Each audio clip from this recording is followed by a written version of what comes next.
Hi everyone. Last January I found a human jawbone in the mud whilst I was mudlarking near Woolwich. This video is an update on the jawbone and also some musings on where it could have come from.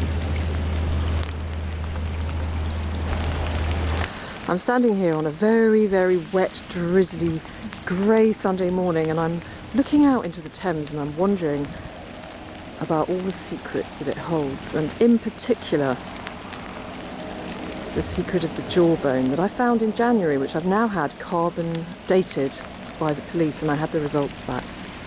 So just to remind you, here's when I found it. So I've just spotted this bone sticking out here from the mud. And it looks suspiciously like a human bone. It's a human jawbone.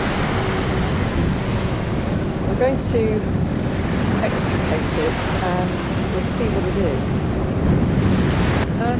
Yeah, I'm pretty certain that this is a human jawbone.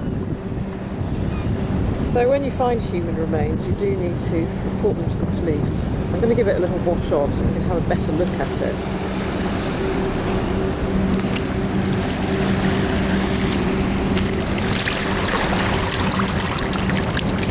Let's see. Well, he's got no teeth at all. I would hope that it's very, very old, obviously. But yeah, that's definitely a human jawbone with no teeth.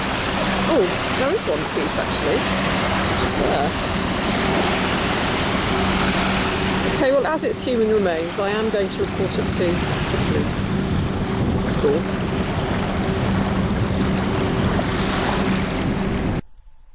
A lot of people have asked me for an update on the jawbone, and so I've included the radiocarbon dating report here. I have to say that unless you're an expert on radiocarbon dating or forensic analysis, I doubt it'll mean a great deal to you. It certainly doesn't mean a great deal to me, but if you go and have a look at the conclusions, there is a paragraph there which summarises what they have deduced from the carbon dating. So they say that the results demonstrate that this person died no later than around 1940 and quite possibly as early as the late 1600s.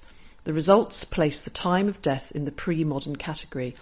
So we're looking at somebody who has died in the 18th to the 20th, the early 20th century.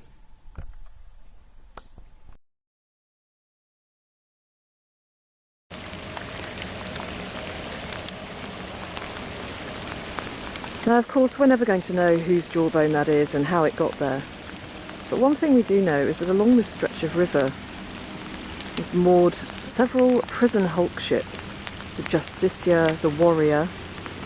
And so in place of those ferries over there would have been ships full of convicts in awful conditions.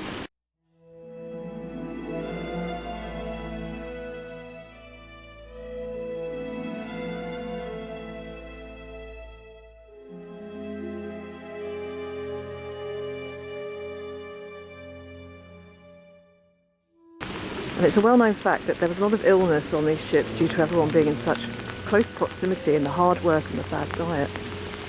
And when men died, they were often buried in unmarked graves further down the river, but not too far from where we are, and not too far from where I found the jawbone. And I've been looking up a little bit about prison hulks, and I found it all absolutely fascinating in a horrifying kind of way. In the 18th and 19th century, convicts from the prison hulks were buried in unmarked graves in Woolwich, close to the river, in the marshes. Henry Mayhew, in his book The Great World of London, written in 1862, described his visit to the Woolwich hulks, and he described when the warden took him to visit the burial site for convicts. Heavy leaden clouds were rolling overhead, and some heavy drops of rain pattered upon our faces as we stood there. We thought it was one of the dreariest spots we had ever seen. "This," said the governor, "is the convicts' burial ground." We could just trace the rough outline of disturbed ground at our feet. There was not even a number over the graves. The last, and it was only a month old, was disappearing. In a few months the rank grass will have closed over it as over the story of its inmate, and it is, perhaps, well to leave the names of the unfortunate men whose bones lie in the clay of this dreary marsh unregistered and unknown. But the feeling with which we look upon its desolation is irrepressible. Mayhew then went on to say, "We followed the governor up the ridge that separates the marsh from the river and walked on back towards the arsenal. As we walked along, we were told that under our feet dead men's bones lay closely packed. The ridge could no longer contain a body, and that was the reason why, during the last 5 or 6 years, the lower ground had been taken."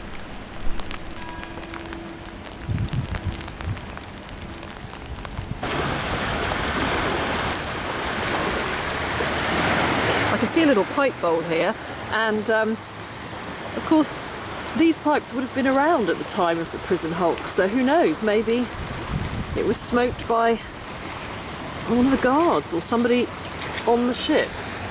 Let's have a look and see how much stem there is there. Ooh, it's feeling quite hopeful. Let's pull it out. Oh yes, I have a good feeling about this one. Here we are, look. That's a beautiful one. Look at that. Absolutely stunning. Who threw it in the river? Again, we'll never know. But my imagination is going on a right old journey today.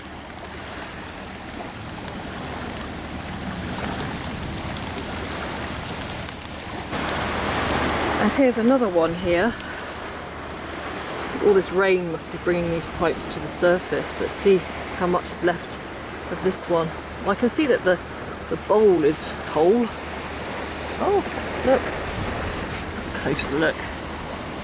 Look, I can tell that there's quite a bit of stem there. Very nice. There it is. Amazing to think that it just survived so long in the mud.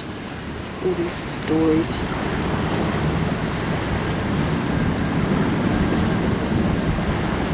Who last held it? I wonder.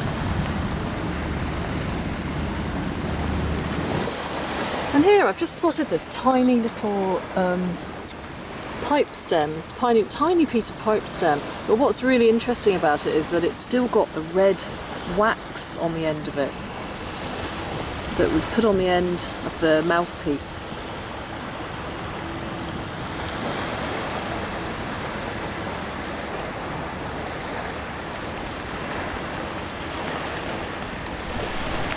When I was researching this video, I came across several posts on Ancestry from people who had traced distant relatives to the prison hulks. They had then found out that they had died on the ships whilst serving their sentences. Many were trying to find graves, which will be practically impossible.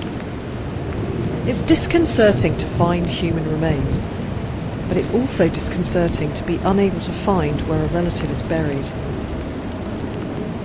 When a loved one dies, I think we want them to be somewhere safe, not lost in a river or somewhere we can't locate them. Is this scenario completely unrealistic?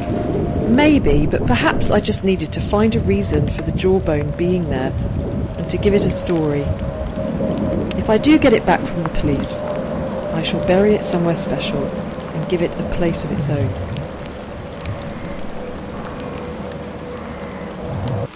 As with a lot of the things that we find in the river,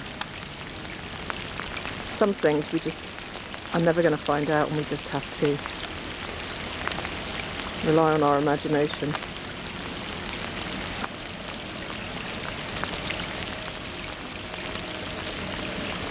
But wherever he did come from, I hope he's resting in peace now.